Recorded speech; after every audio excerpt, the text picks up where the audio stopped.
Here we go.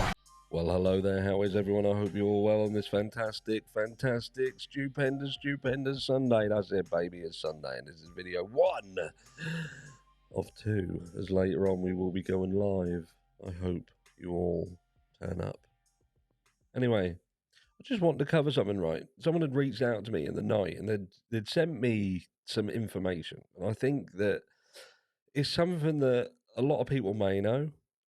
Is also some information that a lot of people may not know, because a lot of people hadn't followed Liam Payne before this situation, before the death of Liam Payne. So, they're not familiar with him as a whole, who he was as a person. They're just familiar with what's being spoken about now and the circumstance around his death, so on and so forth. And in this, we're going to just bring some elements of what happened to him into some context, because it may sort of clarify to some people why people have a huge problem with what happened to Liam and the people around him, such as Kate Cassidy, such as Rogelio Norres, such as even Maya Henry, and that situation with her book, for instance, just to bring some things into clarity. But before I do that, can you just do me a favor and make sure that if you're not subscribed to the channel, you subscribe? There's over 50% of people who watch this channel who are not subscribed. Being subscribed helps massively. And even if you don't feel like you really want to help anyone, just do it anyway. Maybe karma will come round, you'll buy a scratch card or something and win. Because karma's like that. We hope. So, look, this is what we need to look at. This article here. It's not a new article, but it brings some things into perspective, right? So, Liam Payne's health battle and recovery, difficult childhood issues, alcoholism, and ADHD diagnosis. Remember, the One Direction star had been struggling with serious health issues since he was born, 3 weeks prematurely, with the singer opening up about the issues he'd faced over the years. Liam Payne was known for his singing talents and rising to stardom as 1/5 of One Direction. However, behind the scenes, he was struggling with difficult health issues since he was born 3 weeks early. That's not him born 3 weeks early. That's some other random picture, that is. The singer was open about his struggles in life, detailing his difficulty with alcohol, his mental health, and being diagnosed with ADHD as an adult. And this here is what you're going to just want you to remember. ADHD, okay? Liam shared that he was born 3 weeks early, and throughout his formative years, he suffered from frequent illnesses. When he was just 4 years old, the singer would have regular tests carried out at a hospital, which led to a doctor to notice that one of his kidneys was scarred and dysfunctional. The youngster needed 16 injections in his arm every morning and another 16 every evening as a child in order to deal with the pain. In the 2011 book Dare to Dream, Life as One Direction, Liam opened up about how he was effectively dead at his birth.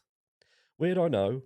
The doctors couldn't get any reaction from me, so I had to be brought round, and although it seemed like I was okay, there was underlying problems, Digital Spy reported, he said. He added they discovered that one of my kidneys wasn't working properly and it had scarred. I had to have 32 injections in my arm in the morning and evening to try and make me better. I've still got both kidneys, but one doesn't work, so I have to be careful not to drink too much, even water, and I have to keep myself as healthy as possible. Liam had been open about his struggle with his mental health and use of alcohol. He previously stated that he didn't like myself very much during his boy band days, and they were filled with, you can read it on the screen, stuff that's not so much good for him, and moments of suicidal ideation. There is some stuff that I've definitely never spoken about, the 27-year-old told the Diary of a CEO podcast host Stephen Bartlett in Sunday in 2021. It was really, really, really severe. It was a problem. He continued, the day the band ended, I was like, thank the Lord. I know a lot of people are going to be bad at me for saying that, but I needed to stop or it would kill me. In the band, the best way to secure us because of how big we'd got was just to lock us in our rooms. What's in the room? A minibar. So at a certain point, I thought, I'm just going to have a party for one. And that seemed to carry on for many years of my life. And you look back at how long you've been drinking and you're like, Jesus Christ, that's a long time. It was wild, but it was the only way you could get the frustration out, he added. We were always locked in a hotel room at night, he said. Then it would be a car, hotel room, stage, sing, locked. So it looked like they pulled the dust cloth off and let us out for a minute and then back underneath it. Liam explained that there were points that were where it was toxic and difficult. He added, don't get me wrong, we had the best time ever, but you don't realise you have a choice at that point. The One Direction star said that becoming a celebrity at a young age deluded his growth, adding, you leave fame at the age you entered it. I was a director of a £500 million industry at 22, but if I am trying to pay car insurance, I'm useless. You don't grow in other aspects of your life because you have people do crap for you, he said. Picking up my post, I'm the worst person in the world. I still feel like a child in so many ways. There is no link between money and happiness. It is a myth. Money is the ability to relax on certain things, Liam shared. In August 2023, Liam was forced to postpone his tour after being hospitalised with kidney issues. So this is August 2023. In an Instagram video, he says, hey guys, this really is the last news I wanted to be telling you, but basically I've been a little bit unwell recently and ended up in hospital with a bad kidney infection. He was required to postpone his South America tour, adding, we started rehearsals and I've just been advised that now's really not the time to be out on the road trying to recover from this. I have the best people around me at home trying to help me recover as we speak. In his caption, he explained that the kidney infection was serious and it was something I wouldn't wish on anyone. Last year, Liam shared that he had reached a milestone in his sobriety, hitting 100 days. I'm sober now over 100 days, he told IFL TV. I feel amazing. I feel really, really good. And the support from the fans has been really, really good. So I'm super happy. Liam was diagnosed with attention deficit hyperactivity disorder as an adult. When I was aware I had really bad ADHD, I found the problem to be that whenever I was in the studio with Louis, I would do the melodies and Louis would do the lyrics with Jamie Scott, he told TVN. I would zone out whenever there were words on the page. I did a few here and or there, but there were things that I would just say off the cuff in the melody. Whereas this time I couldn't write them for myself because every time I would zone out. So I found myself, I have ADHD. Once I got past that bit, whether it's painting, music, singing, the words bit is the best bit for me. So this here was an oversight of Liam Payne,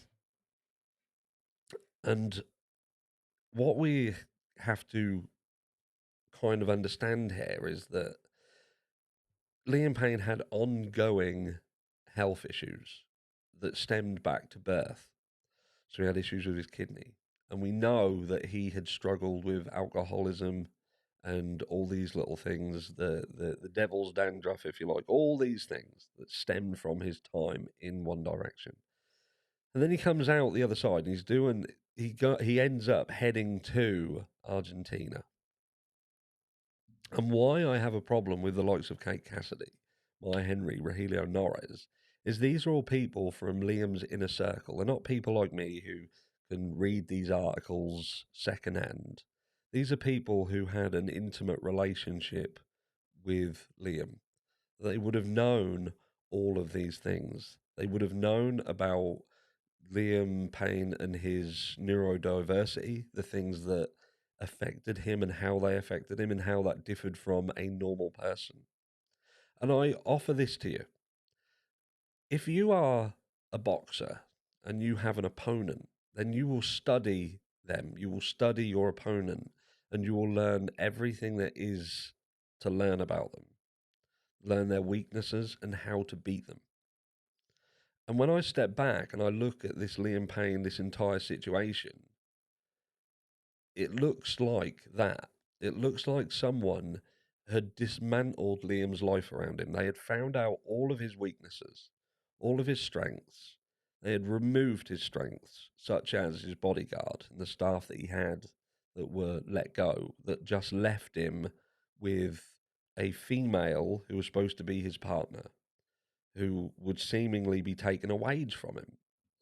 She was taking a salary. Now, some people may want to defend that and say, well, that's up to him what he does. I even saw some other people saying they had relatives that in their relationship, their father or grandfather would pay his significant other a salary, if you like, and that's relatively normal.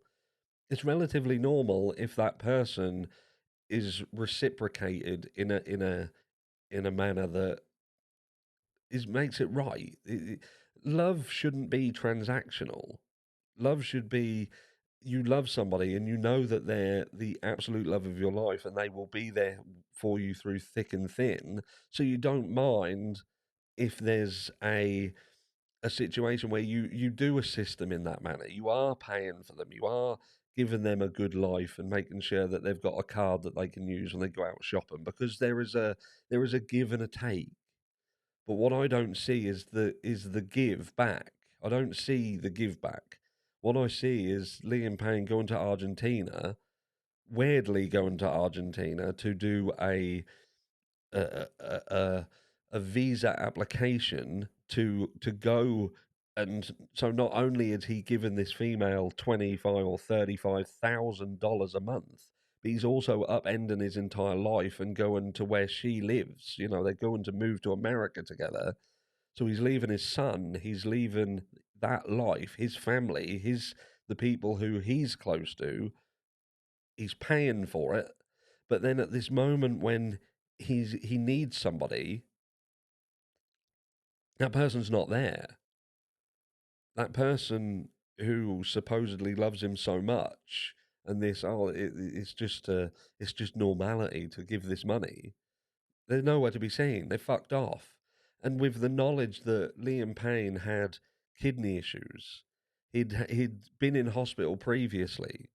He's got one functional kidney. He suffers from ADHD that will make him react in a heightened response to all of these things. There's no excuse for it. There's no excuse for it. And I say this countless times, and I've said it before and I'll say it again.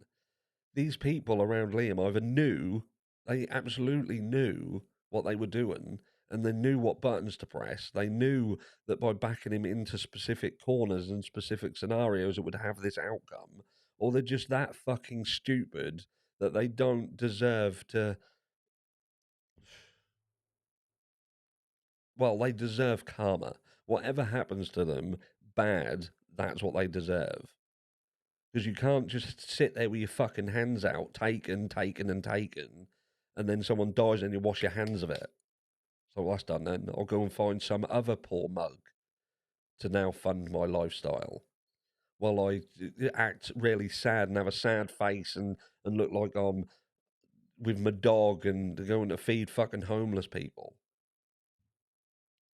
You want people to believe that you're that caring and you're that much of a decent person that you're doing fucking Meals on Wheels, but your boyfriend, your partner, your future husband, who was paying you $35,000 a month, you couldn't even fucking stay with him for an extra few days to see him through this process and get him out of that country away from someone that was actively trying to put him in every single fucking situation they could that was inevitably going to end bad. And Helio Norris himself to claim that he is a friend, a close friend. Well, with friends like that, who the fuck needs enemies?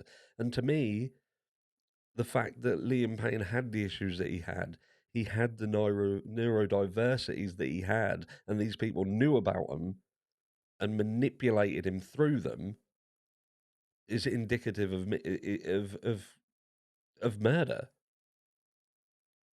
It's either fucking flat out murder or it's absolute insanity and ignorance and stupidity. Pick one. I'll catch you all later in the live tonight as we head back to Idaho and go through some docs. Big year for the Idaho 4 case this year. I'll catch you all there. Mwah.